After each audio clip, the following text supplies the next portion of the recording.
y'all, I'm Elisa, the Scrappy Wife behind ScrappyWife.com, and today I am setting up my faith planner for the week of September 5th through the 11th. I am working in a big size faith planner from the Happy Planner, and I'm going to use this beautiful set. This is from Mary Wangerin through Illustrated Faith. You can pick it up in their Print and Pray shop, and you guys, it's called Overwhelming Peace, and it is pretty much overwhelmingly beautiful. It is just... it's everything. I love, love, love this set. Look at these gorgeous butterflies. The set is worth it just for the butterflies, but then all the other pages are gorgeous too. It's absolutely beautiful. So I'm going to use this set in my faith planner this week, bring you guys along with me as I get it set up. Let's go. All right, so to get started, I always take my pages out. It's one of the things I love about the disc planning system is that it's really easy to take the pages out and it just makes it easier to do the decorating. In case you're wondering, I tend to decorate in advance of the week. So actually the day I'm doing this is August 30th. So more than a week. I get it all set up and decorated. And so that way I can sit down the morning that I'm going to start studying that day. Like I get up really early. If you're wondering about my morning routine, generally I get up at 5 a.m. I immediately go make coffee and then I get cuddled up on the couch in my craft space and I do my Bible reading first thing after coffee. And I like to do it then because I like when it's really quiet in the house. It is school season again, so the kids get up and get moving and it's the hustle and bustle of the morning, and I just like the moment to settle myself in advance. So I do early morning Bible reading.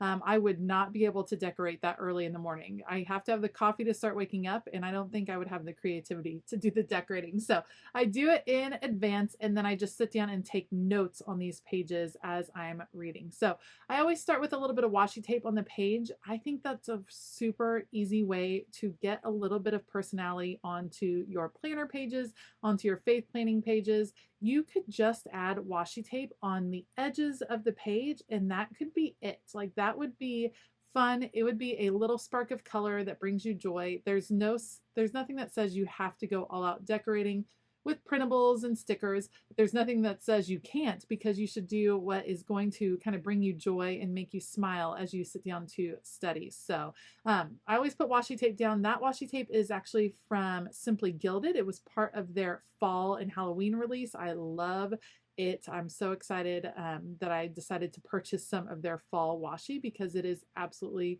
beautiful, you guys. So if you haven't checked it out, make sure you go do that.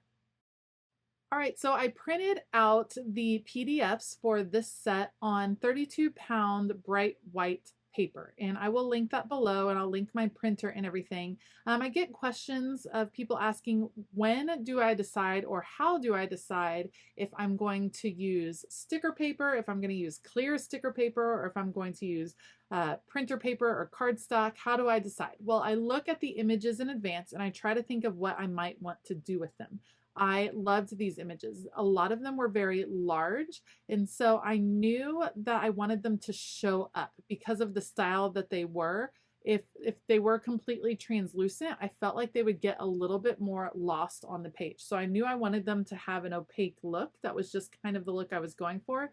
Another solution, you could print everything on clear sticker paper, and then if you decide you want it to be opaque, you could then peel it off and put it on white paper and then cut it out again.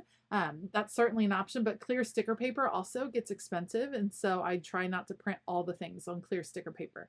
I also decided, I just opted not to cut this one out with my Cricut. Of course, it's pretty easy to cut these out. It was just a quick decision on my part to just print and then fussy cut. So I don't know that there's a ton of rhyme or reason, but I try to look at the images and decide how I think I'm going to use them. So we're going to start with that beautiful coffee cup in the corner, and then we're going to trim out a bunch of these butterflies, and I want the butterflies to kind of be flying across the page. I think this is such a gorgeous set. It's just peaceful. It's this really good combination of peaceful and vibrant. Like sometimes I think we think of peaceful images as having really muted colors, being like calming because of the coloring, and I like bright colors, and bright colors can be calming to me. Not all the time. Sometimes they're very energizing, but in this case I think these gorgeous butterflies are calming. So and they are bright colors, and I hope that Mary creates for Illustrated Faith like forever because I think she is so super duper talented, and I love seeing her artwork come up in the Illustrated Faith print and pray shop. I love when she creates artwork for the devotions. Like, I love me some Mary. So make sure to go check out not only this set, but all of her other sets in the print and pray shop. If you like this style of set, my guess is you will like some of her others as well. I also tend to get questions on the scissors that I'm using. These are scissors from Tim Holtz. They were actually gifted to me from an awesome YouTube subscriber that surprised me and just had them sent to my house. I love them. They have 2 sizes in the set. I will try to link them below, but they work really well. I was taught by Paula from Crafty Destinations that really it's about your scissors being clean.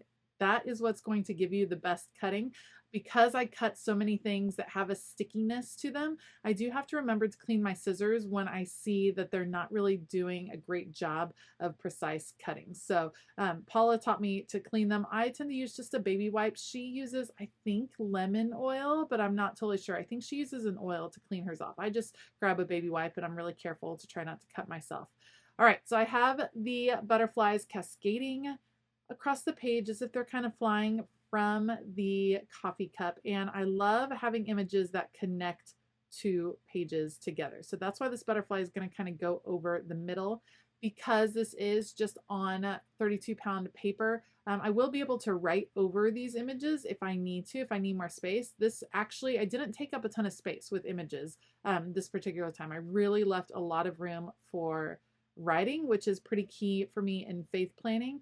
I'm like thinking already about 2023 and what my planner lineup might be, and I'm considering going to a classic size and just adding extra note pages. So I've toyed with doing a horizontal, but I think I want most of my planners to be classic size. That's at least my thought right now. And that would mean a classic size faith planner. I'm currently in a big, but I feel like if I put some extra note pages, I would still have plenty of room. All right, I wanted to add a few more butterflies, specifically the blue. So we're gonna trim this off at the bottom, and then we will add this extra little bit at the top, because why not? I don't wanna waste any of this gorgeous artwork. Of course, when you have pieces hanging off, you just kind of trim the edge. I love having the images hanging off because I feel like it gives the impression that it just keeps going, that it's like flying away. We'll fill in just a couple more of these, but as you can see, faith planning can be really simple as far as the setup. It doesn't have to be this whole big, huge spread. It can be some images that either spark a thought or just give you joy as you open up your faith planner, and then just take some time in the Word and write out scripture, write out notes, write out prayers, write out anything that is speaking to your heart. If you like this video, please give it a thumbs up and consider hitting that subscribe button as well as the bell notification button. Like I said earlier, I will link all of the supplies that I use down below, including this gorgeous set from the Illustrated Faith Print and Pray Shop. I feel like it is a must-have, so definitely go check it out. I'm going to grab my We Are Memory Keepers disc punch right here, a must-have also if you are using the Happy Planner system, to re-punch those holes that got covered up with the butterfly, and then it'll be ready to go in my faith planner. I want to give a huge shout out to patrons. You guys are awesome. You rock. Thanks for hanging out with me on Patreon, and thanks to all of you for hanging out with me over here on YouTube. I hope that you have a fabulous day, and as always, keep it creative.